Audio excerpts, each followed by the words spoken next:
Dentro, dentro de el recorrido preliminar al tema 5, me gustaría recordar las diferentes sesiones que hemos visto en la clase del día de hoy, y eso les permitirá también a todos ustedes abordar con éxito la práctica o el examen de cierre que también les tiene preparado el equipo de Lévate Perú para el curso, para este diplomado.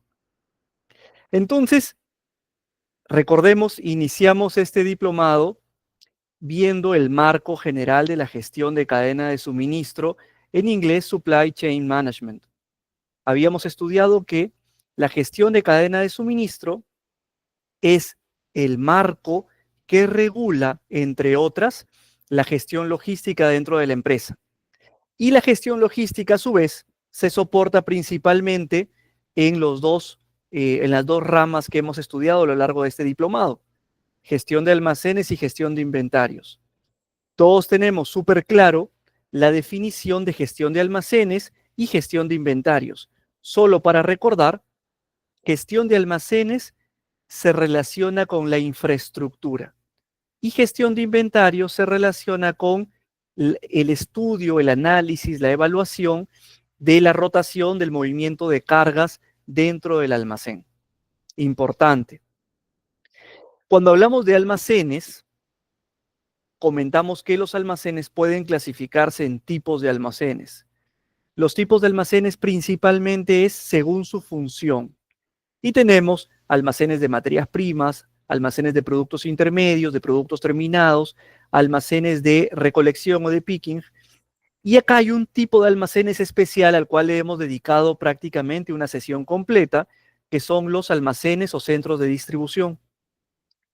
Como estrategias en la gestión de almacenes, habíamos estudiado la estrategia de automatización o estrategia de tecnologías emergentes, estandarización, segmentación, y dentro de segmentación habíamos visto dos herramientas muy importantes. La matriz de Kraljic, que lo que nos permite es segmentar los productos en función a su relación costo-oferta. Si los productos tienen un costo significativo, estamos hablando de productos apalancados o productos estratégicos.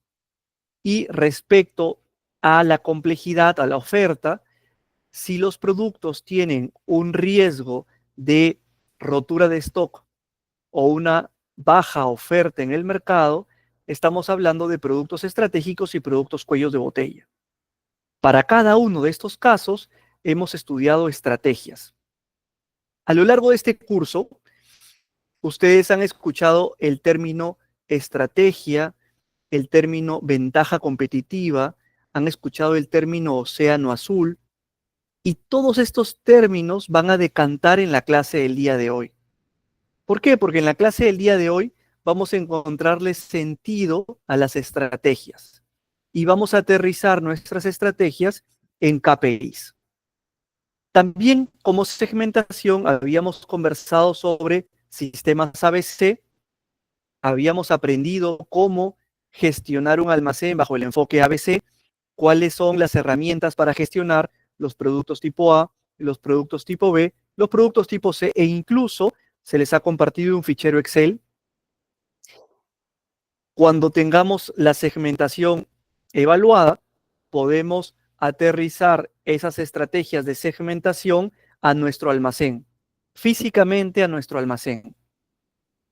También habíamos visto el término gestión de inventario, y como gestión de inventario habíamos estudiado el movimiento, la rotación de los productos, la entrada y despacho de los productos, la frecuencia de entradas y salidas de los productos dentro de nuestro almacén.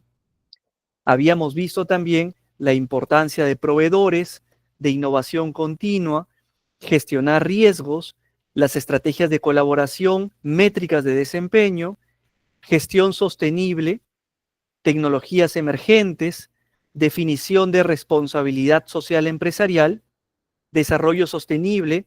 Aquí me detengo un momento porque este punto es súper importante. Es importante cuando gestionemos almacenes, cuando gestionemos logística, es importante hablar de una cadena de suministro sostenible. Este es uno de los puntos que debemos de tener muy presentes.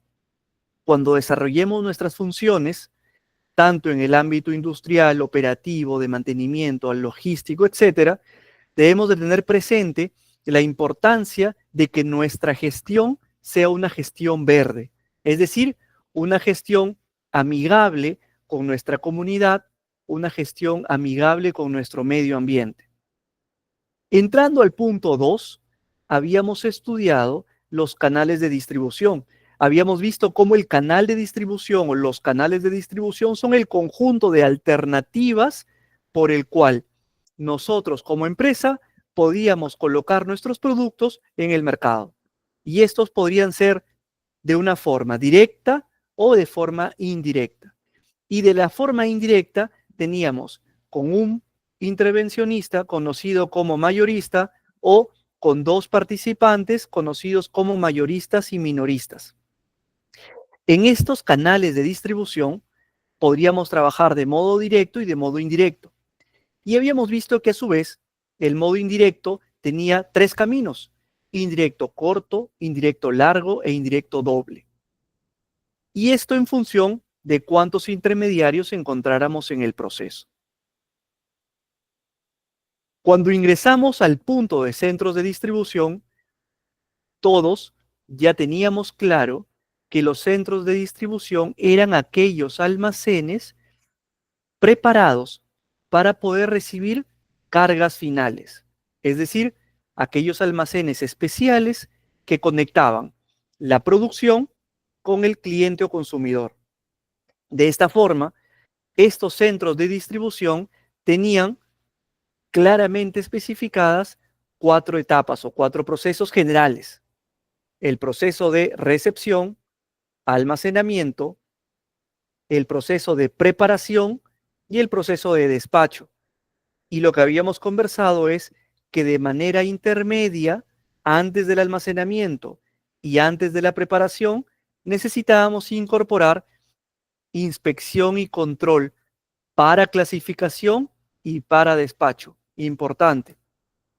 Habíamos visto también y habíamos hecho énfasis cómo los centros de distribución son un tipo de almacén, pero con la característica que los centros de distribución únicamente almacenan productos terminados con proximidad al cliente.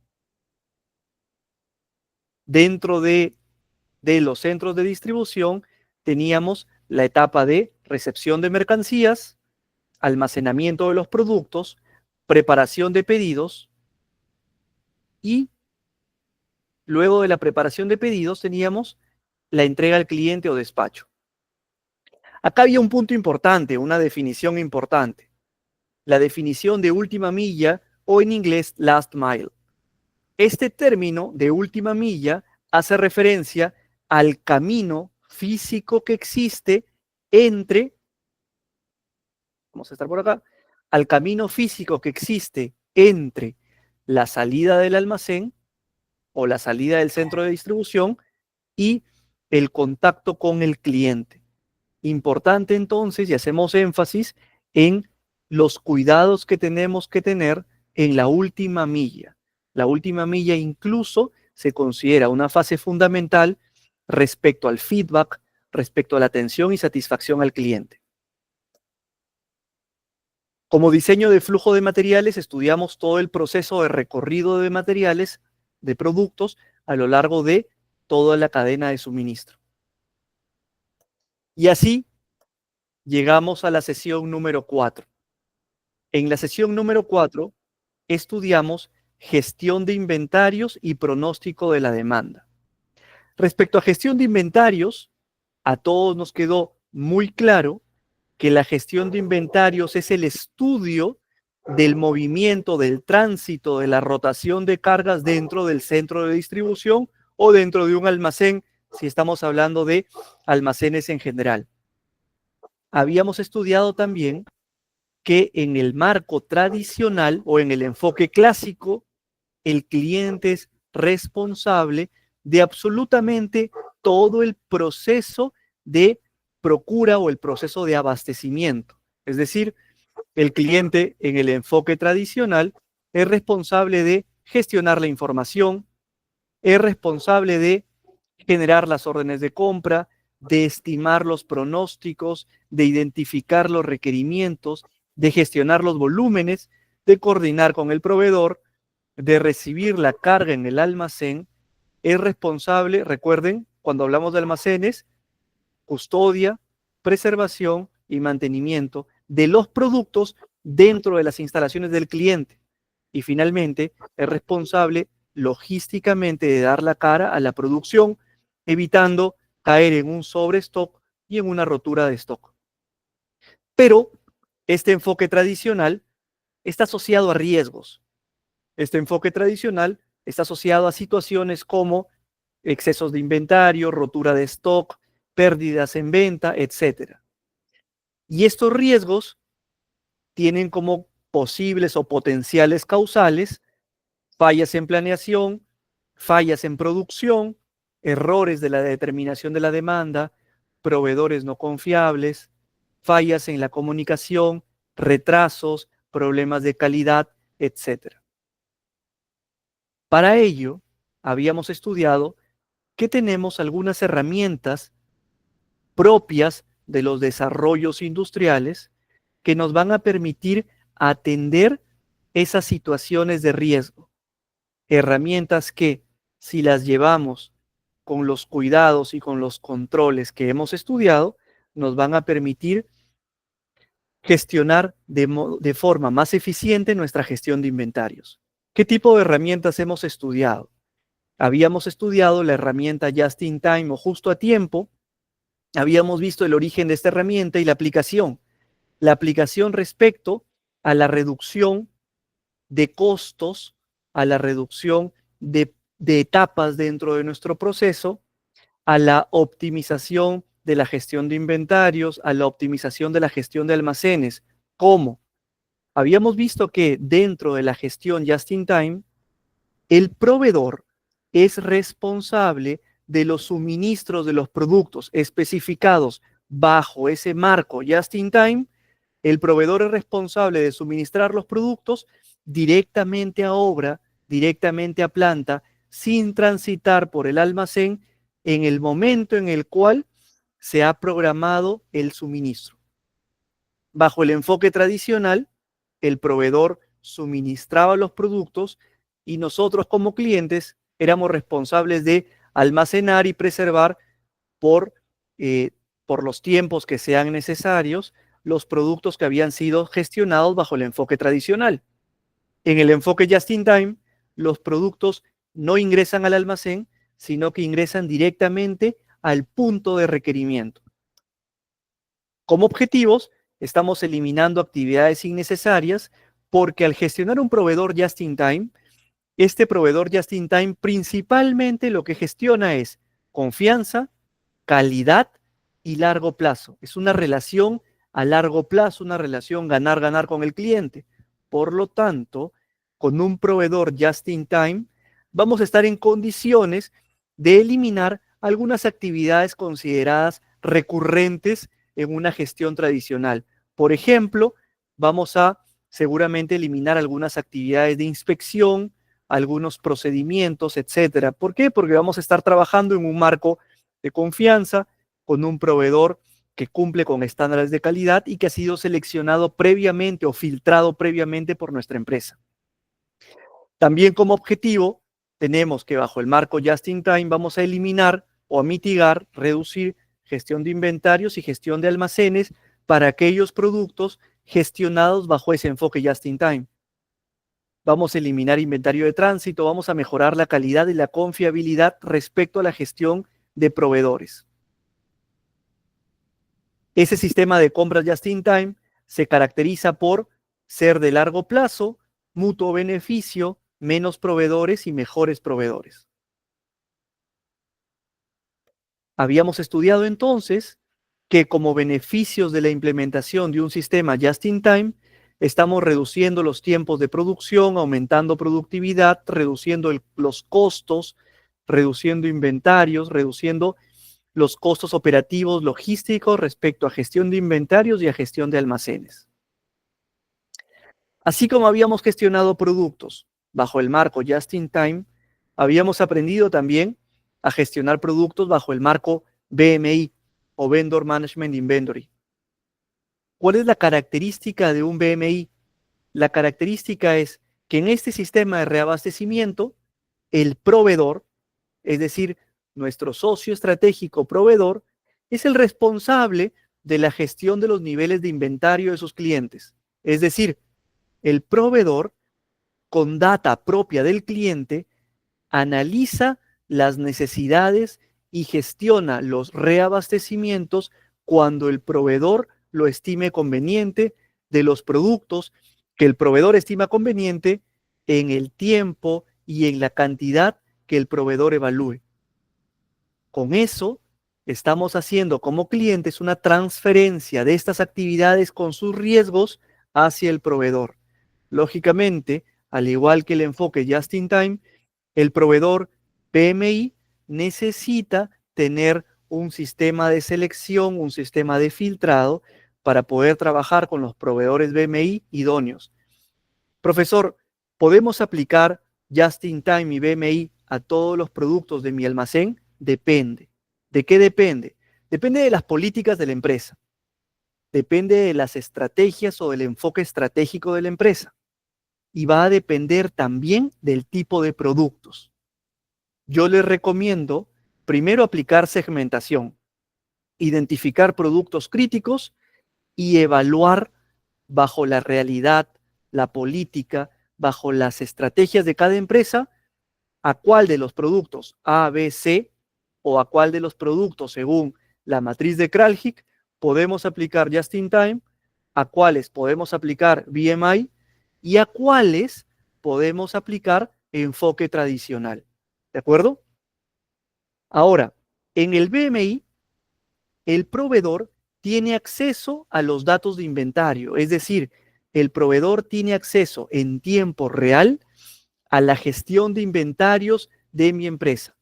Es decir, si la gestión de inventario de mi empresa se desarrolla bajo un ERP, ya todos sabemos que es un ERP, el proveedor o los proveedores BMI tienen acceso a nuestro ERP, evalúan la información, hacen el análisis de nuestra data y en función de ello gestionan el reabastecimiento acorde a nuestras necesidades.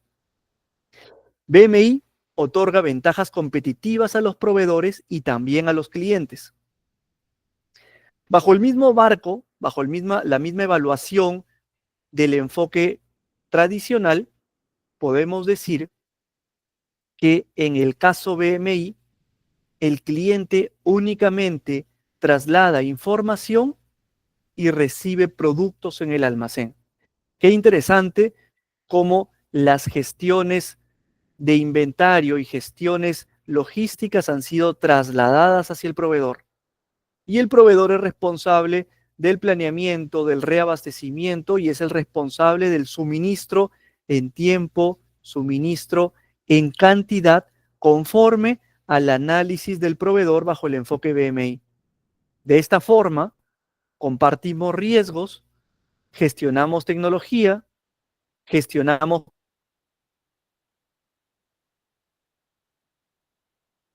planeamiento estratégico, mejoramos habilidades de la organización, crece el proveedor. Las metas son reducir costos, mejorar la disponibilidad de los productos y la visibilidad de los procesos, porque bajo un enfoque BMI,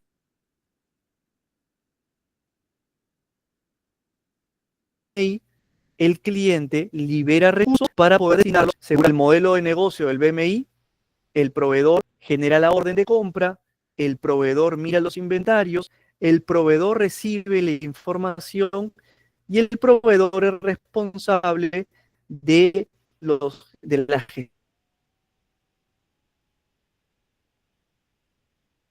gestión de inventarios. Para el cliente, reducción de horarios, reducción de riesgos respecto a demanda, respecto a sobrestock, a rotura de stock, puede incrementar su nivel de servicio, menores planeamiento, reducción administrativa, etc. Y los beneficios del proveedor van a ir asociados a incremento de ventas, una reducción de sus costos logísticos, un incremento en su capacidad de negocio, una mejor gestión de sus clientes, etc. ¿Qué buscan los clientes con el marco BMI? Buscan reducir y o eliminar problemas, buscan reducir costos, buscan reducir las ventas perdidas y buscan reducción de paradas por falta de materiales o rotura de stock. Hubo una pregunta el día de ayer, profesor, ¿qué usted recomienda principalmente para aplicar estas estrategias de gestión de inventarios? Se recomienda principalmente seleccionar, formar y gestionar proveedores estratégicos. Como ustedes ven, en los enfoques Just in Time y BMI, necesitamos alianzas estratégicas con proveedores en un ambiente de confianza mutua, en un ambiente win-to-win para desarrollar estas estrategias Just in Time y BMI. Caso contrario, seguiremos trabajando en enfoques tradicionales con los riesgos y con las consecuencias de los enfoques tradicionales. Ahora, los enfoques tradicionales no son negativos, sin embargo, si tenemos a la mano estos desarrollos, si ya nos hemos capacitado en estos desarrollos, si conocemos de segmentación, efectuemos planeamiento estratégico, tomemos decisiones y optemos por implementar estas nuevas herramientas dentro de nuestras empresas. Habíamos estudiado también pronóstico de la demanda. Habíamos visto que en la actualidad existen modelos matemáticos para identificación de los lotes óptimos de compras, en inglés EOQ, en español CEP, cantidad económica de pedido. Estos modelos son modelos que tienen ya buen tiempo en los mercados, son modelos que tienen algunos supuestos o algunas premisas, y son modelos que se aterrizan en función de algunas variables, como son el costo de cada pedido, la demanda de producto, el costo de almacenamiento por unidad y el costo de producto por unidad. Habíamos estudiado el modelo denominado modelo de Wilson, en la cual la cantidad Q, que es la cantidad óptima de pedido, era función de la raíz cuadrada de 2 veces la demanda por el costo de cada pedido dividido entre el costo de almacenamiento. Habíamos visto que el modelo de Wilson nos permitía encontrar el punto óptimo para evitar sobrestock y rotura de stock. Esto en función de que el abastecimiento se iba a efectuar en el punto antes de la rotura de stock, para lo cual debíamos de identificar el plazo de aprovisionamiento o el plazo de suministro y en función del tiempo de suministro efectuar el pedido o el repedido o el punto de reorden, y en este momento empezábamos a girar la rueda en el proveedor suministraba el producto y nuevamente entrábamos al ciclo de almacenamiento, consumo, pedido y carga fresca a nuestro almacén. Habíamos visto algún ejemplo de cómo se aplica el modelo de Wilson. Habíamos visto la importancia de aplicar el modelo de Wilson como ventajas. Habíamos visto también cómo para el modelo de Wilson podíamos compatibilizar con la toma de datos o el análisis de datos, que una fuente de análisis de datos era nuestro ERP, y que también podíamos aterrizar nuestra gestión logística en indicadores o KPIs. Hasta este punto habíamos llegado en la clase del día de ayer y el día de hoy estamos listos para cerrar con nuestro diplomado. Vamos a estudiar tecnologías disruptivas, les voy a explicar planeamiento estratégico y como bonus track les voy a enseñar a cómo identificar KPIs y cómo efectuar tableros de control. En inglés le llamamos Balance Scorecard. Hasta aquí, por favor, me gustaría preguntar si hay alguna consulta, alguna duda. ¿Todo está claro? ¿Todo va bien hasta ahora?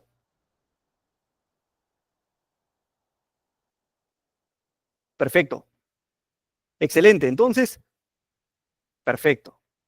Entonces, regresamos a la presentación y, ingresamos a los términos e ingresamos a los conceptos que se enmarcan en tecnologías disruptivas y logística e industria 4.0. Cuando hablamos de logística 4.0, estamos hablando realmente de industria 4.0. Cuando hablamos de industria 4.0, y esto creo que lo hemos comentado ya en un par de ocasiones, cuando hablamos de industria 4.0, estamos conversando sobre la integración de tecnologías digitales inteligentes en los procesos industriales, es decir, en la cadena de suministro. Cuando hablamos de industria 4.0, también llamada como tecnologías disruptivas o tecnologías emergentes, son sinónimos. Cuando ustedes escuchen de tecnologías digitales, tecnologías disruptivas, tecnologías emergentes, ¿a qué se refiere? Se refieren a tecnologías como, por ejemplo, IoT, conocido como Internet de las Cosas, IA, conocido como inteligencia artificial, Big Data, que es la gestión de data dentro de una empresa, robótica y automatización. La tecnología está revolucionando la gestión de cadena de suministro. ¿Por qué? Porque la tecnología hace que la gestión de cadena de suministro sea visible. No quiere decir que la gestión de cadena de suministro sin tecnología no sea visible. Quiere decir que la gestión de cadena de suministro o cualquier industria con tecnología es más amigable al usuario. Le permite gestionar, optimizar, le permite evaluar. La eficiencia y la trazabilidad de los productos vienen como un valor agregado en el uso de las tecnologías disruptivas. Yo les invito a revisar información acerca de análisis de data. Dentro del análisis de data estudiemos blockchain. Hay algunas tecnologías como por ejemplo el Power BI. Les invito también a estudiar programación. Hay un software Python para poder estudiar programación y a partir de programación poder migrar a algunas otras herramientas. Todo esto dentro del análisis de la data que se genera en una empresa. Y les invito también a pensar cómo actualmente las empresas manejan una gran cantidad de data. ¿Cuánta información manejamos, por ejemplo, en los ERPs? Información que muchas veces queda almacenada en los ERPs y no las procesamos, no le sacamos el jugo a esa información, al menos como reportes. Cuando hablamos del Internet de las Cosas, estamos hablando de una serie de dispositivos de la industria que están integrados con sensores, software, con conectividad. Estos dispositivos se les llama también objetos inteligentes. Cuando se integran pueden generar ciudades inteligentes. El Internet de las Cosas y estos dispositivos inteligentes se comunican entre sí creando una amplia red de dispositivos interconectados. Esto nos permite, por ejemplo, gestionar condiciones ambientales. Dentro de las ciudades podemos gestionar patrones de tráfico, controlar máquinas, procesos en fábrica, rastrear inventarios, envíos en almacenes, etc. Les había traído un video corto sobre ejemplo de uso de inteligencia artificial aplicado a la industria 4.0.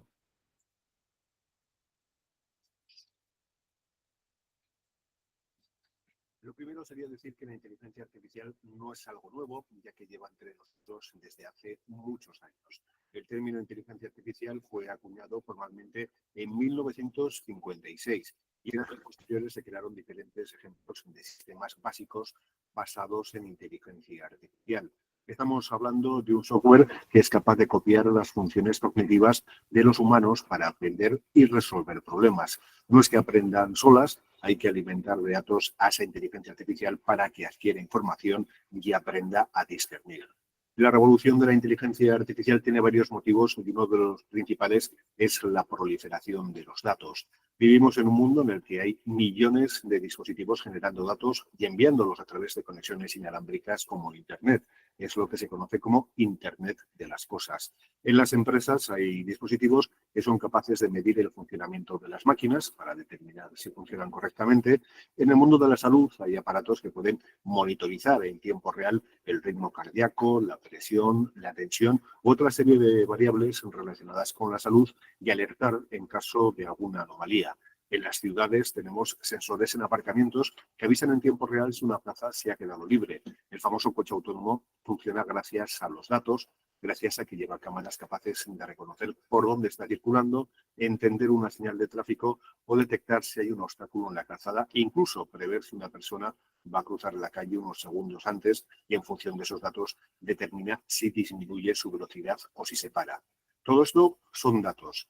¿Qué ocurre? Que para aprovecharlos hay que analizarlos y el ser humano no tiene capacidades ahora mismo para analizar toda esa información por sí mismo en tiempo real. Todos sabemos multiplicar o dividir, pero cuando tenemos que hacer una multiplicación o división complicada nos puede llevar mucho tiempo. Como en el caso de las calculadoras, a la hora de analizar hoy en día los datos que generamos, necesitamos ayuda y ahí está la inteligencia artificial.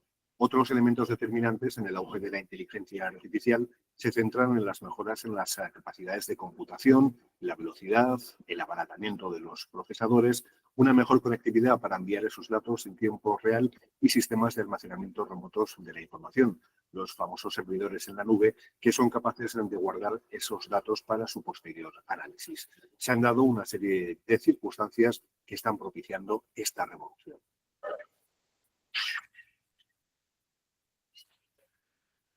Hay diferentes grados de inteligencia artificial según su complejidad.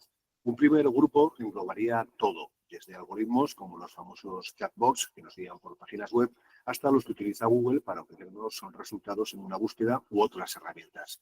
Dentro de este grupo también hablaríamos de Machine Learning o aprendizaje de máquina, y dentro de este estaría el Deep Learning o aprendizaje profundo. Hay cientos de ejemplos centrados en el análisis de datos, reconocimiento semántico, asistentes virtuales, visión artificial, etcétera.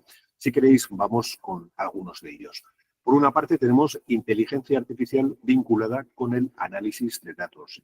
Gracias a esta información de la que alimentamos a la IA, es capaz de proponernos mejoras en los procesos para reducir costes, tiempo de producción u optimizar el consumo energético.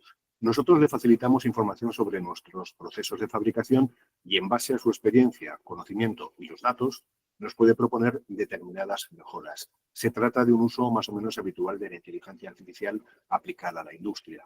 Otra opción es aplicar inteligencia artificial al funcionamiento de determinadas máquinas. Una vez más, la alimentamos con datos sobre el funcionamiento de esa máquina y en base a tablas históricas y otras informaciones es capaz de ofrecernos conclusiones sobre cuándo puede sufrir un problema o cuándo hay que llevar a cabo un mantenimiento. Este mantenimiento predictivo o proactivo se puede ofrecer a nuestros clientes como un valor añadido en la venta de cualquier tipo de producto del que se puedan captar datos sobre su funcionamiento. Imaginaos poder predecir cuándo va a ocurrir un fallo en un motor de un avión. Pues en esto está trabajando la inteligencia artificial. Otro ejemplo se centra en la combinación de datos internos procedentes de nuestras máquinas junto a datos externos. Hay compañías que pueden prever la cantidad de energía que va a generar un parque eólico o solar combinando una analítica de datos de funcionamiento de los rotores o los captadores solares junto con tablas históricas de incidencia de viento o el sol, así como las predicciones meteorológicas actualizadas. Ese análisis nos puede ofrecer información sobre qué cantidad de energía podemos generar e incluso indicarnos cuándo es el momento adecuado para realizar un mantenimiento, ya que no se prevé incidencia de sol o viento. Hablando de tiempo meteorológico, General Electric ha desarrollado un sistema de inteligencia artificial que le permite determinar con un grado de acierto del 85% en qué puntos de su red eléctrica de Estados Unidos se pueden producir problemas como consecuencia de tormentas, tornados o huracanes, por ejemplo. En base a datos históricos meteorológicos de los últimos 5 años, combinados con la predicción actual del tiempo, más información sobre el estado de las redes eléctricas, en General Electric han conseguido prever en qué lugares puede tener un mayor impacto un fenómeno meteorológico adverso que puede tener como consecuencia la caída de la red eléctrica. Obviamente, esta herramienta no permite frenar la acción de una tormenta o un tornado, pero sí consigue que se pongan en marcha herramientas de prevención, como desplazar un equipo técnico al lugar antes de que el accidente suceda y así llevar a cabo las tareas de reparación de forma más rápida. Los digital twins o gemelos digitales son otro ejemplo. Se pueden definir como una réplica digital de activos físicos, procesos, espacios, sistemas o dispositivos reales que se pueden usar para varios propósitos. Por una parte, tenemos el sistema o objeto real y por otra una réplica virtual que contiene toda la información del sistema físico basada en sus características técnicas y sus datos de funcionamiento recopilados por distintos tipos de sensores. Hay gemelos digitales vinculados con las ciudades, con plantas de fabricación o con productos complejos como un automóvil o una aeronave. La inteligencia artificial nos permite aplicar nuevos condicionantes sobre esos procesos o bienes y ver qué ocurre. Por ejemplo, tenemos el gemelo digital de un motor. En vez de forzar las revoluciones de un motor real, podemos forzar esta réplica digital y prever qué va a ocurrir y cuándo va a ocurrir. En el caso de una ciudad, podemos simular qué ocurre en una calle en caso de una gran densidad de personas o vehículos y gracias a la inteligencia artificial determinar qué soluciones se pueden llevar a cabo para que tenga un menor impacto. Hay muchos ejemplos de aplicación de inteligencia artificial sobre diferentes tipos de datos que pueden tener gran relevancia en la producción. En general, cualquier proceso de analítica de datos en el que se recojan muchos datos se puede mejorar y agilizar gracias a la inteligencia artificial. Perfecto. Yo más bien quería aprovechar este espacio sin ánimos de marketing, solamente para brindarles esta información. Cuando tengan tiempo y quieran estudiar un poco más de inteligencia artificial, recurran a estos sistemas. Seguro que han escuchado alguno de estos. Se los dejo en el chat. Uno es el conocido como ChatGPT. Seguro que algunos es el más comercial y seguro que algunos lo han usado. Y el otro, que es la competencia del ChatGPT versión china, se llama DeepSeek. En ambos son plataformas de inteligencia artificial con las cuales ustedes pueden interactuar. Les doy otro plus. Cuando ustedes gestionen inteligencia artificial se comunica a través de códigos. Les decía, intenten cuando tengan oportunidad navegar en el software Python.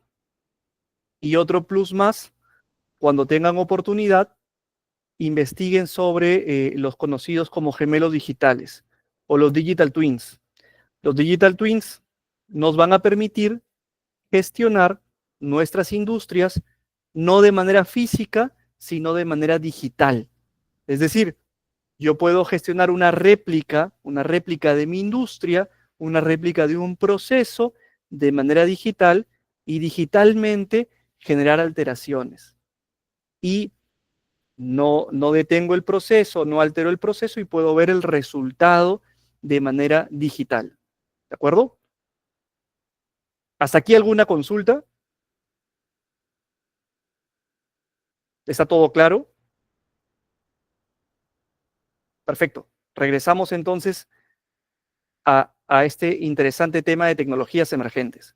Entonces, habíamos visto, dentro de las tecnologías emergentes tenemos el Internet de las cosas, tenemos inteligencia artificial, podemos aplicar tecnologías emergentes a gestión de inventarios, a seguimiento de flotas, podemos aplicar a visibilidad de nuestra cadena de suministro, a gestionar nuestra data, podemos aplicar inteligencia artificial, aplicar Internet de las cosas, podemos aplicar gestión de data a nuestros inventarios, a nuestros almacenes, a tomar decisiones estratégicas, pero sobre todo, a mí me interesa mucho la idea de aplicar herramientas de mejora de desempeño, de mejora de los indicadores de la empresa. Dentro de estas estrategias de mejora de la gestión de almacenes, mejora de la gestión de cadena de suministro de nuestra empresa, definitivamente podemos concluir que uno de estos puntos de mejora es el diseño estratégico de la red de distribución eficiente.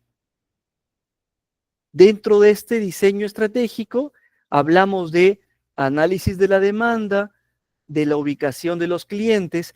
Ya tenemos nosotros una base de análisis de la demanda, tenemos una base de gestión de clientes, podemos gestionar nuestra red de distribución, aplicar estrategias a gestión de inventarios, a gestión de almacenes, podemos aplicar estrategia para selección de proveedores y socios logísticos.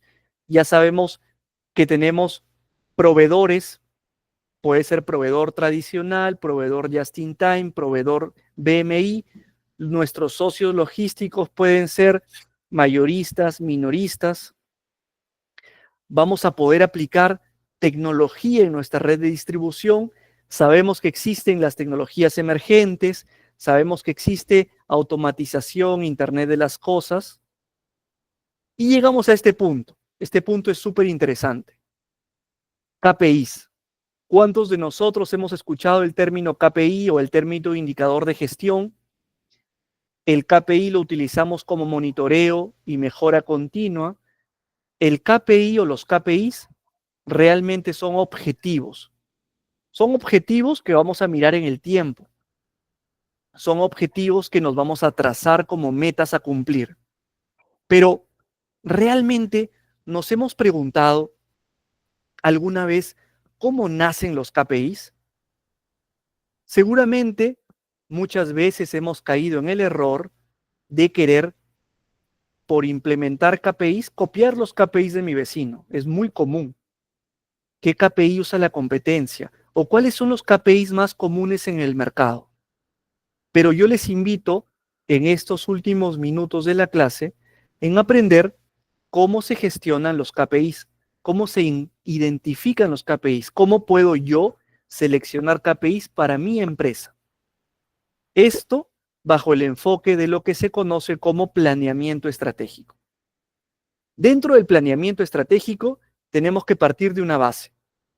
Esta base es que toda empresa, toda industria está sujeta a factores, llamados también riesgos, llamados también situaciones que pueden afectar de manera positiva o de manera negativa a la empresa. Pero estos factores tienen dos dimensiones. Los factores pueden estar dentro de la empresa o los factores pueden estar fuera de la empresa. Cuando los factores se encuentren fuera de la empresa, se denominan externos. Y cuando los factores se encuentren dentro de la empresa, se denominan internos. Ahora, los factores pueden ser positivos o negativos.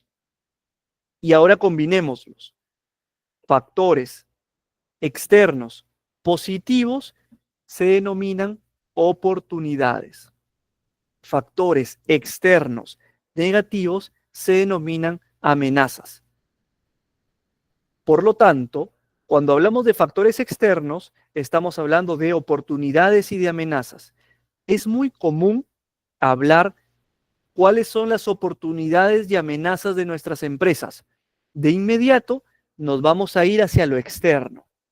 La política, las leyes, los mercados, las tasas cambiarias, guerras, factores climáticos, etc. Yo les doy una clave. Para no confundirnos, los factores externos son todos aquellos que no son controlables por la empresa. Ninguno de nosotros en nuestras empresas puede controlar el clima, la política, las leyes, las tasas cambiarias, etc. Pero existen factores que sí son controlables. Por ejemplo, estos factores controlables, llamados internos, también positivos y negativos, son, por ejemplo, los recursos humanos.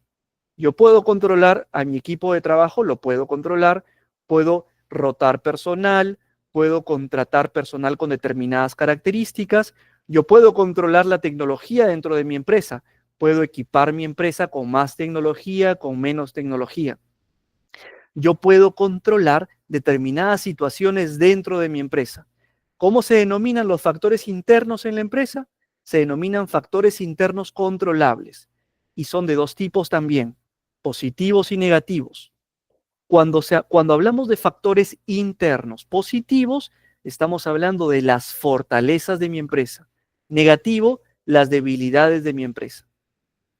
Con esta base, no nos equivoquemos al hablar de algo externo como fortaleza, sino algo externo puede ser una oportunidad o una amenaza.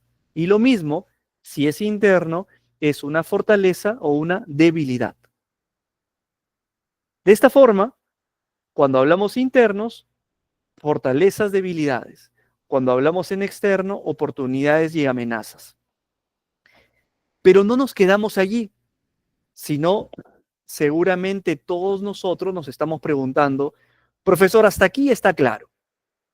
Ya sabemos la definición de qué es un factor, qué son factores externos, qué son factores internos, cómo se clasifican los internos, los externos. Pero, ¿cómo puedo yo encontrar factores? Para encontrar factores, estamos en una etapa que es la primera etapa dentro del proceso de planeamiento estratégico.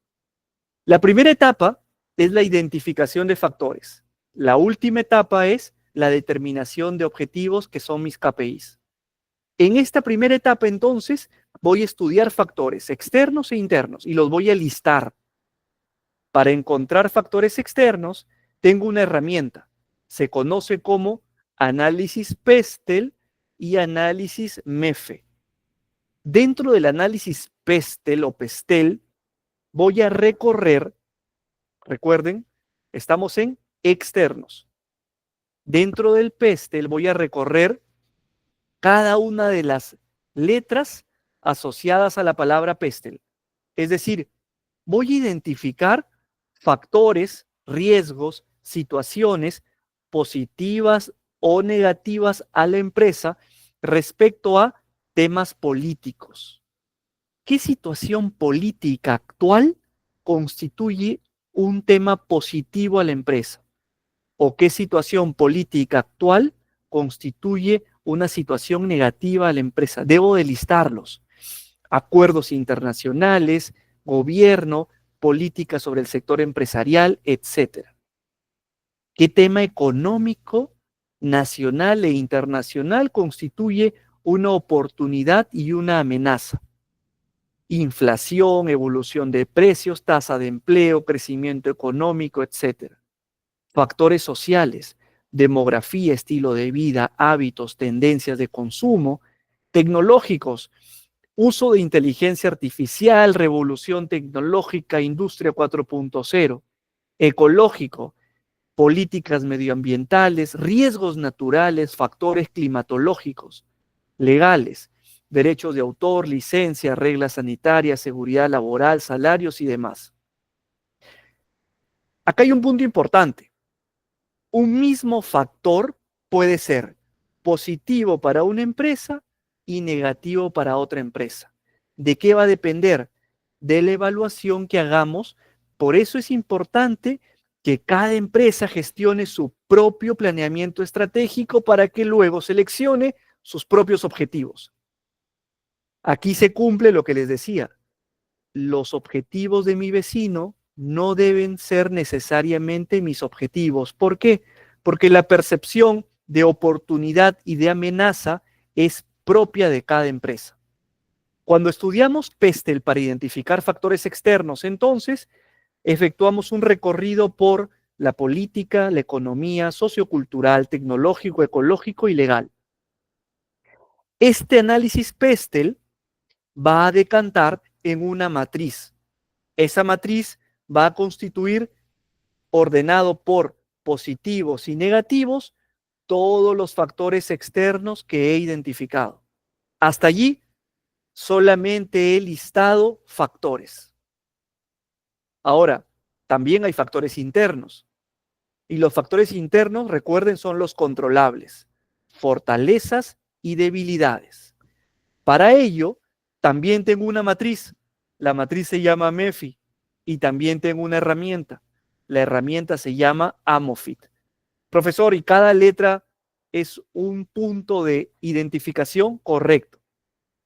En la letra A vamos a recorrer los temas internos de mi empresa respecto a administración y gerencia, marketing y ventas, operaciones y logística. Sí, logística, aquí estamos nosotros.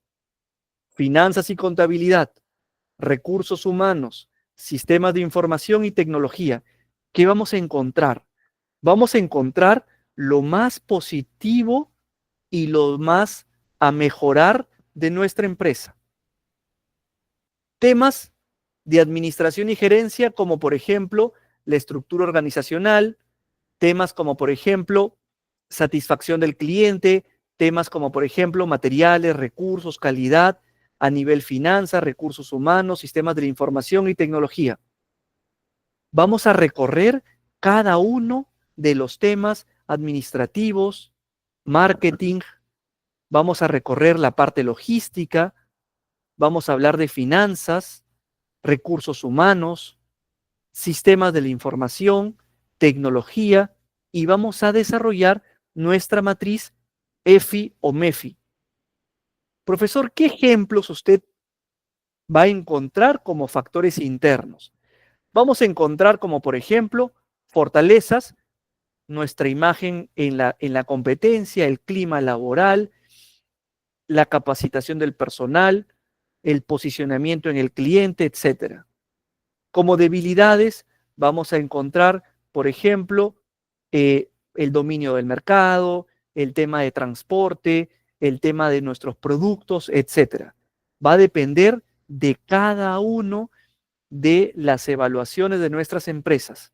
Recuerden, cuando hablamos del análisis interno, controlable. Controlable, fortalezas y debilidades. ¿Cuáles van a ser las fortalezas y las debilidades que yo mapee en mi empresa? Van a depender de cada empresa. Por ejemplo, pueden estar asociadas a capacitación, recursos, liderazgo, economía de escala, tecnología dentro de la empresa, estrategias publicitarias, innovación, las características de la dirección, las características de la producción, etcétera. Debilidades como la formación del personal, el mercado, red de distribución, rentabilidad, la tecnología y la infraestructura de mi empresa. Temas como el desarrollo, la investigación, los productos, etcétera. Tenemos el primer paso. Todos ya hemos identificado fortalezas, debilidades, oportunidades y amenazas. Ahora yo les pregunto, cuando estudiamos factores dentro de la empresa, ¿ustedes creen que los factores los encontremos dentro de la empresa, los encontremos de manera aislada o los encontramos combinados? Es decir, cuando se presentan factores externos e internos, ¿se presentan de manera aislada o se presentan de manera combinada en la empresa? ¿Qué opinan ustedes?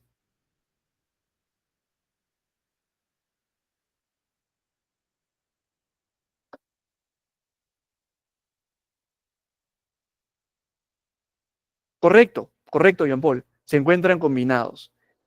Una de las estrategias para evaluar esa combinación de factores se denomina la estrategia FODA o DOFA. ¿Y FODA por qué? Porque lo que estamos estudiando es la combinación de factores externos con factores internos. Recuerden, lo externo viene de afuera y lo interno es aquello que se encuentra dentro de nuestra compañía. Por ejemplo, políticas internas, procesos, roles, organización, tecnología dentro de la empresa, información, imagen, competencias del personal. Entonces, esta matriz FODA nos va a permitir ordenar las fortalezas, las debilidades, las oportunidades y las amenazas. ¿Qué quiere decir, profesor? Que voy a listar en la columna izquierda, voy a listar todas mis fortalezas y todas las debilidades, sí. Si tengo 10 fortalezas y 10 debilidades, las voy a colocar las 10. Si tengo 10 oportunidades y 10 amenazas, coloco las 10. Profesor, ¿puedo tener más fortalezas que debilidades? Sin problema. Y lo mismo para las oportunidades y las amenazas. Lo que voy a encontrar luego es la combinación de efectos entre fortalezas, oportunidades, debilidades y amenazas. Es decir, cada fortaleza, cada debilidad, cada oportunidad y cada amenaza la voy a cruzar. De esta matriz cruzada voy a encontrar la relación FO, es decir, la relación fortalezas-oportunidades, la relación FA, la relación de O y la relación de A.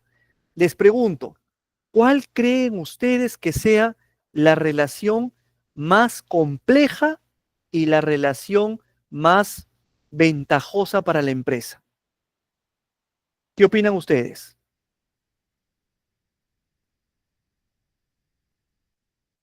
Tenemos fortalezas, oportunidades, debilidades y amenazas. ¿Cuáles consideran ustedes que son los cuadrantes más ventajosos y los cuadrantes de mayor riesgo para una empresa? Correcto, Cristian. Si yo hablo de fortalezas y oportunidades es lo mejor de afuera y lo mejor de adentro. Si yo hablo de debilidades y amenazas es lo más complicado de afuera y lo más complicado de adentro. Yo les pregunto, ¿dónde creen ustedes que nosotros como empresa debamos encontrar nuestras ventajas diferenciadoras? ¿No consideran ustedes que son en esos dos cuadrantes? Esos dos cuadrantes que son aquellos donde tenemos lo mejor interno y externo y lo más peligroso interno y externo, tienen que transformarse en nuestras ventajas diferenciadoras. Ahora les explico cómo. Entonces estamos en una situación en la cual somos capaces de visualizar lo mejor que tiene la empresa en ese momento, adentro y afuera, llamada zona FO. Y también estamos en la posición de evaluar lo más complicado interno y externo de mi empresa en una zona denominado zona DA. Las zonas FA y las zonas DO son zonas de equilibrio. Estamos equilibrando lo positivo con lo negativo, de afuera y de adentro. En la zona FA tenemos la fortaleza que se equipara con la amenaza y la zona DO, las debilidades que se equiparan con las oportunidades. Pero mi recomendación está en explotar las zonas FO y las zonas DA. Estas zonas FO y estas zonas DA son las zonas donde se encuentran las ventajas diferenciadoras. ¿Recuerdan, ¿Recuerdan cuando hablábamos de los océanos azules? Los océanos azules nacen en las zonas FO y en las zonas DA, donde nuestra competencia no tiene oportunidades y fortalezas iguales que las nuestras y nuestra competencia no tiene debilidades y amenazas iguales que las nuestras. Ahora, les planteo un ejemplo. Estamos en esta empresa. Esta empresa puede ser la empresa, cualquier empresa de nosotros. En esta empresa tenemos como fortalezas la estructura organizacional, la lealtad de los clientes, la exclusividad de los productos. Como debilidades, la dependencia tecnológica de la casa matriz, la dependencia de un solo proveedor. Como oportunidades externas, el desarrollo tecnológico, apertura de nuevos mercados, nuevos inversionistas. Como amenazas externas, llegada de competidores. Estamos perdiendo el mercado y estamos perdiendo ejecutivos. Cuando tengamos evaluadas nuestros factores internos y nuestros factores externos, damos el siguiente paso. El siguiente paso es efectuar los cruces. Cuando efectuamos los cruces, necesitamos ver en qué situación estamos y proponer estrategias. ¿A qué me refiero? Estrategias por cada uno de los factores. Vamos con un ejemplo. Si estamos en la zona FO, que es la zona que tenemos que explotar, podemos plantear como estrategias atender la fortaleza 3, por ejemplo, con la oportunidad 2. En estas zonas necesitamos de participación de nuestra alta administración y participación de nuestros equipos expertos de cada uno de los miembros o de las unidades de nuestra empresa. Por ejemplo, para este caso plantean iniciar exportación de productos. Quieren hacer frente a la fortaleza 3 y a la oportunidad 2. Tienen exclusividad del producto y tienen apertura de nuevos mercados como oportunidad. En ese escenario van a plantear como estrategia iniciar la exportación de productos. Otro ejemplo de otra estrategia es, oye, utilicemos la fortaleza 3 y la oportunidad 3. Vamos a asociarnos con nuevos inversionistas para ampliar la acción. Profesor, ¿puedo crear más estrategias? Tantas como necesites o tantas como evalúes. Recuerda que las estrategias van a ser tantas como consideres necesario, pero luego vamos a explicar que las estrategias van a recorrer determinados filtros hasta convertirse en objetivos. Ahora les explico cómo. Cuando estamos vamos al cuadrante complicado, al cuadrante DA. En el cuadrante DA tenemos que pensar cómo hacer frente a las debilidades y a las amenazas. Por ejemplo, ¿recuerdan nuestras debilidades? La dependencia de la tecnología de la casa matriz y nuestra amenaza, pérdida de ejecutivos. ¿Qué proponemos como estrategia para hacer frente a esas dos situaciones complicadas? Podemos diseñar y realizar un programa de desarrollo del capital intelectual. ¿Por qué? Porque de esa forma podemos independizarnos de la casa matriz y podemos hacer frente a la pérdida de nuestros ejecutivos. Vamos a capacitar más personal. También se plantea llegar a acuerdos con proveedores just in time. ¿Por qué? Porque con esta estrategia estás haciendo frente a la dependencia de un solo proveedor y haciendo frente a la llegada de competidores. Si yo me asocio con un proveedor just in time en una relación a largo plazo y casi de exclusividad, voy a tratar de sacar de juego a mis competidores, por ejemplo. Entonces, de esa forma, voy a plantear estrategias también para los cuadrantes FA y para los cuadrantes DO. Recuerden, el número de estrategias no es limitativo. Lo que sí es limitativo es que debo de gestionar por lo menos la atención de una vez cada fortaleza, cada debilidad, cada oportunidad y cada amenaza. ¿Qué quiere decir eso? Si ustedes ven en este ejercicio, tengo 3 fortalezas. La fortaleza 1, 2 y 3. Y si ustedes ven, yo debo de haber atendido la fortaleza 1, 2 y 3.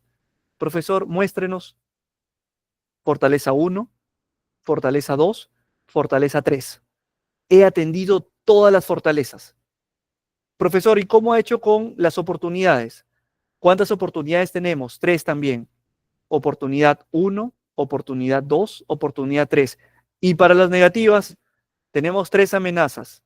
Amenaza 1 atendida, tenemos que haber atendido la amenaza 2 y la amenaza 3. En este ejercicio, seguramente debimos haber atendido la amenaza número 2. Para el caso de las debilidades, lo mismo. Debilidad 1, debilidad 2, y para el caso de las oportunidades, del mismo modo. ¿De acuerdo? Entonces, en el análisis FODA, mapeamos todas las fortalezas, todas las debilidades, oportunidades y amenazas y estudiamos estrategias de manera que hemos coberturado todos los factores de nuestro estudio. Luego que hemos estudiado Luego que hemos estudiado los cuadrantes, cada uno de los 4 cuadrantes de la evaluación FODA, vamos a plantear estrategias. Hay mucha teoría respecto a cómo plantear estrategias. Hay tipos de estrategias, hay clasificación de estrategias. Lo importante es que todos nosotros sepamos que debemos de atender con estrategias todas las fortalezas, las debilidades, las oportunidades y las amenazas. ¿En qué punto estamos dentro del proceso de planeamiento estratégico? Dentro del proceso de planeamiento estratégico estamos en la etapa de identificación de estrategias. Luego de la identificación de estrategias, vamos a pasar a la etapa de decisión respecto a cuáles son las estrategias con las cuales voy a finalmente determinar los objetivos para mi empresa. Dentro de esta etapa de identificación de estrategias, voy a estar, por ejemplo, evaluando matriz de decisión estratégica, matriz cuantitativa de planeamiento estratégico, matriz Rummelt y finalmente matriz ética. Es decir, no todas las estrategias que evalúe van a finalmente convertirse en objetivos. Y tampoco FODA es la única herramienta para identificar estrategias. ¿Qué otras herramientas hay? Tenemos la herramienta PIEA, la herramienta Boston Consulting Group, la matriz interna-externa, la matriz de la gran estrategia. ¿De acuerdo? Recuerden, tenemos herramientas dentro del planeamiento estratégico para identificar factores. ¿Cuáles hemos usado? Hemos utilizado la matriz MEFE y la matriz MEFI. Una vez que tengamos factores, vamos a identificar estrategias. Hemos aprendido a usar la matriz FODA. ¿Es la única? No, hay más. Y luego que tengamos estrategias, vamos a necesitar filtrar estrategias. Estas estrategias se filtran dentro de diferentes matrices conocidas como matrices de formulación de estrategias. Pero lo más importante, una vez que hemos formulado y filtrado estrategias y nos hemos quedado con las estrategias principales a implementar en nuestra empresa, esas estrategias que son, como ustedes han visto, bastante subjetivas, bastante etéreas, necesito aterrizarlas. ¿Cómo se aterrizan las estrategias? Se aterrizan mediante la técnica de implementación de estrategias. Esta implementación de estrategias responde a una transición entre la formulación de estrategia y la implementación de estrategia. Vamos a enfocarnos en objetivos conocidos como objetivos de largo plazo. Cuando tengamos las estrategias se van a aterrizar en objetivos de largo plazo. Los objetivos de largo plazo tienen 3 características. La primera característica es que sean medibles en el tiempo. Y muchas veces, para responder a los objetivos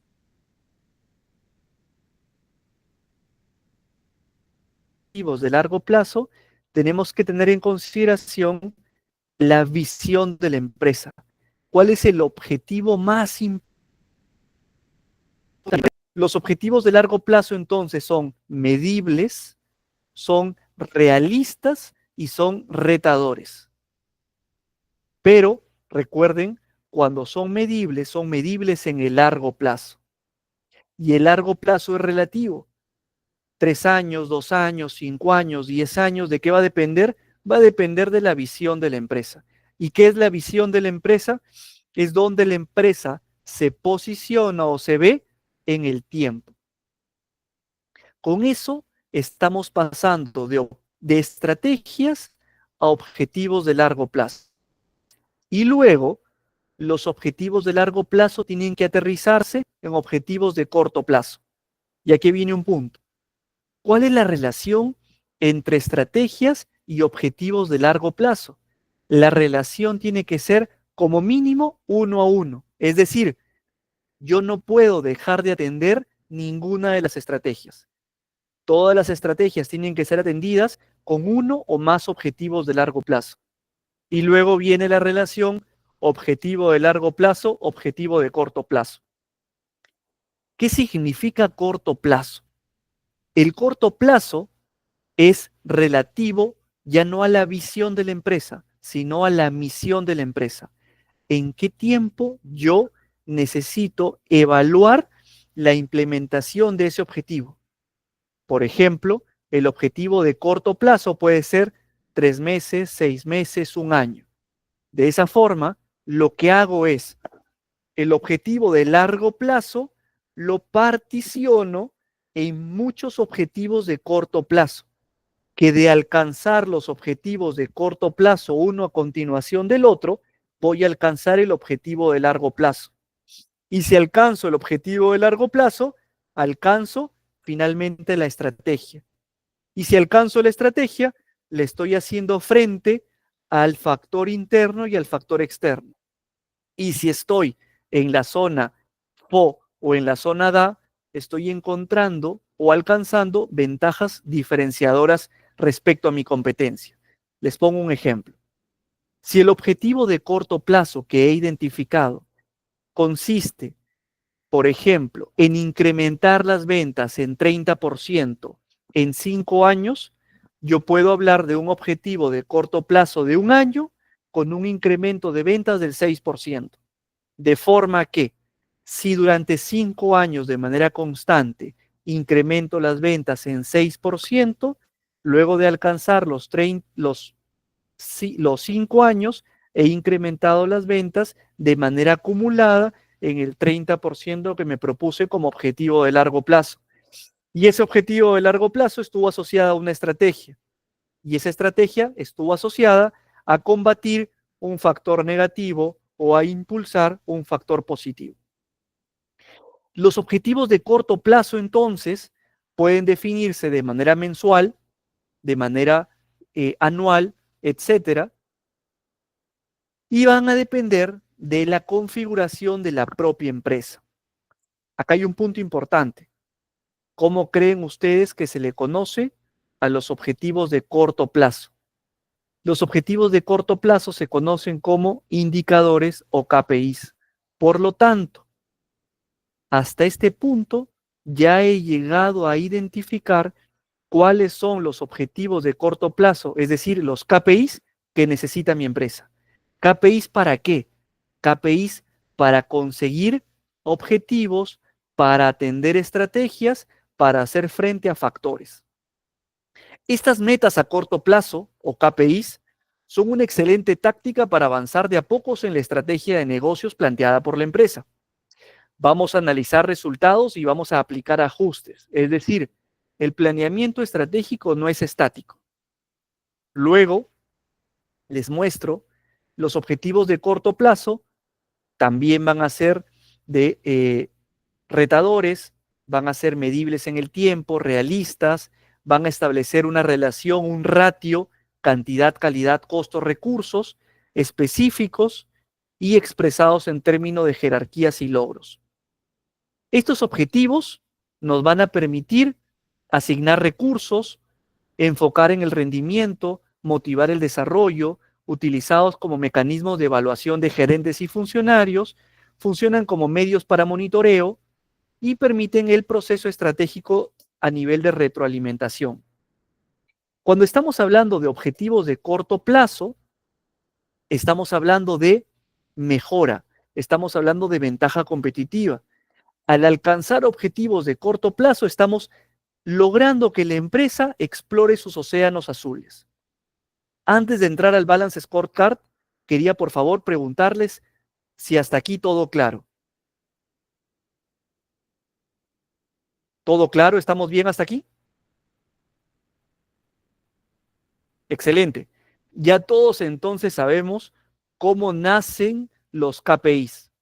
Ya todos sabemos que dentro de nuestra empresa los KPIs no responden a copiar los KPIs de nuestra competencia, sino responde a un planeamiento estratégico. Es decir, cuando estemos frente a nuestra alta administración, y mejor aún si nosotros llevamos esta información a nuestra alta administración, nuestra respuesta va a ser: efectuemos planeamiento estratégico para poder identificar los KPIs que necesita nuestra gestión.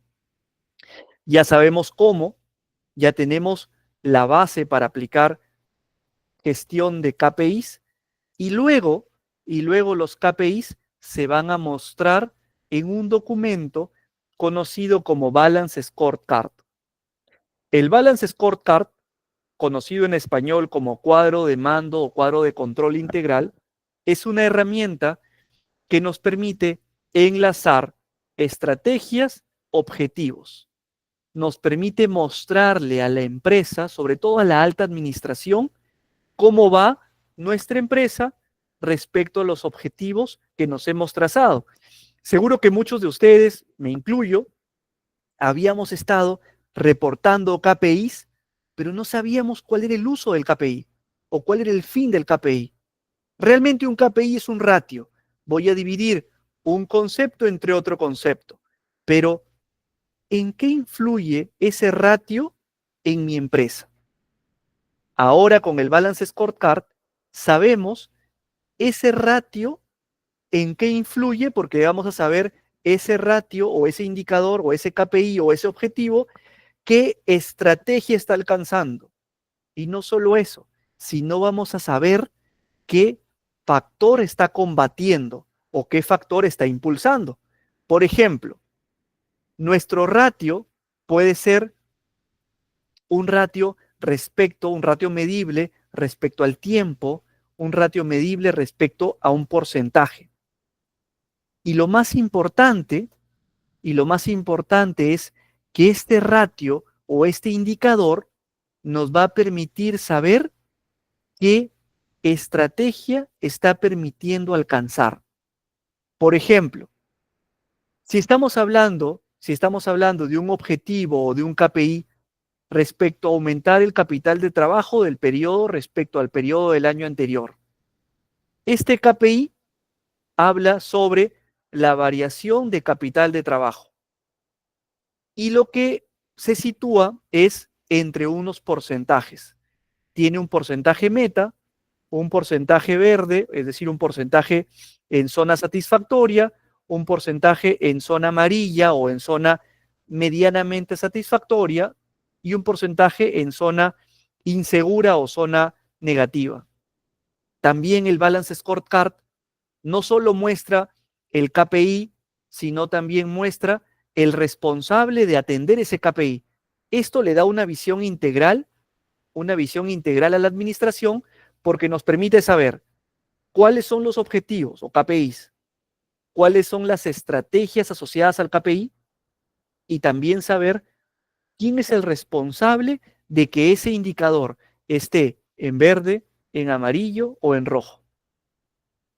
De esta forma, todos nosotros vamos a poder reportar los diferentes KPIs que surjan a raíz del planeamiento estratégico dentro de nuestras empresas. KPIs, por ejemplo, asociados a disminuir los errores en producción, disminuir las entregas fuera de tiempo. Vamos a saber esta disminución de entregas fuera de tiempo, que por ejemplo podría ser el KPI de cualquiera de nuestras empresas. Vamos a saber qué estrategia está combatiendo. Y esa estrategia, qué factor interno y externo. Imagínense que este objetivo sea, vamos a ponernos en ese supuesto, imagínense que ese objetivo de disminuir las entregas tardías esté atendiendo, por ejemplo, esta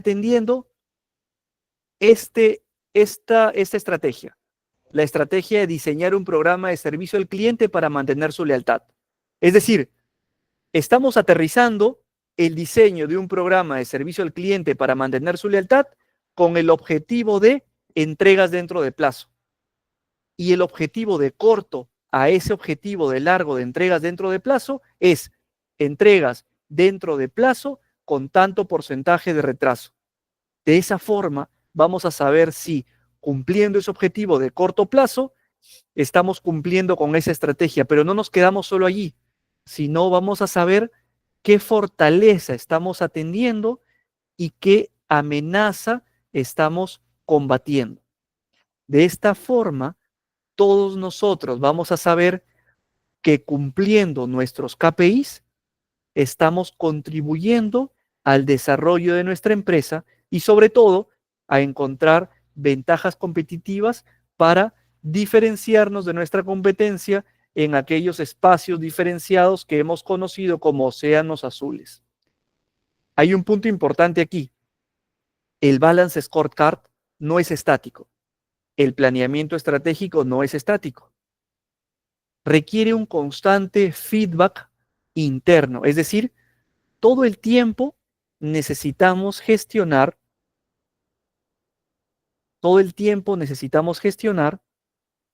fortalezas, debilidades, oportunidades y amenazas.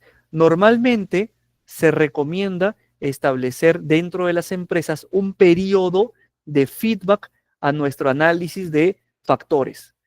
En ese periodo de feedback puede responder a dos criterios. Un criterio es un criterio estándar, periódico, por ejemplo, en mi empresa, cada 2 años se hace un recorrido de factores internos y externos. Es decir, qué factores han desaparecido y qué nuevos factores han ingresado. Si yo tengo nuevos factores, debo de estudiar las estrategias. Las estrategias que tenía, ¿se mantienen o debo de actualizarlas? Lógicamente, si estoy actualizando factores, debo de actualizar estrategias. Ahora, si actualizo estrategias, los objetivos que tengo, ¿van a responder a esas nuevas estrategias o debo actualizarlos? Debo actualizarlos, perfecto. Si actualizo objetivos, actualizo KPIs y actualizo el tablero de control. De esta forma, estamos en un constante feedback de nuestro planeamiento estratégico y determinación de KPIs. Ese es un tipo.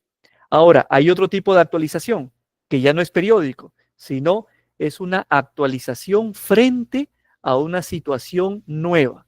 Por ejemplo, estamos hoy ante una amenaza o ante una oportunidad, ante una situación que desconocía al momento que hice el análisis de planeamiento estratégico. Consulta, si el día de hoy o el día de mañana nos informan de una situación que sé yo que no está mapeada, voy a esperar hasta el próximo, hasta la próxima actualización o debo de tomar acción inmediata. Imagínense que mañana nos están informando que vamos a ser afectados por una situación totalmente imprevisible. Vamos a ser afectados por una situación como, por ejemplo, la pandemia que vivimos hace algunos años, o una situación imprevisible como, por ejemplo, un conflicto, una crisis internacional, etcétera. ¿Qué se hace en esas circunstancias?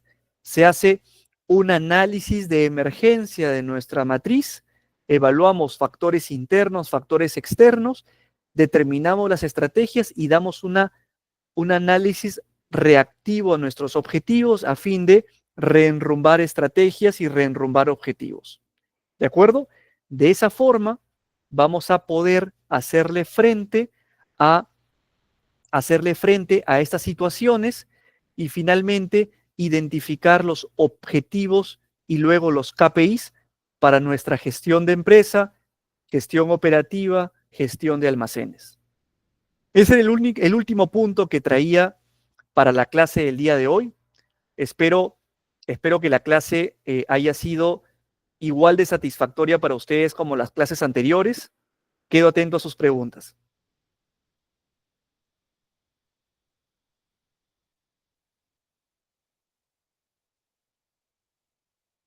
¿Todo claro? ¿Alguna consulta? Muy bien, estimados profesionales, se ha activado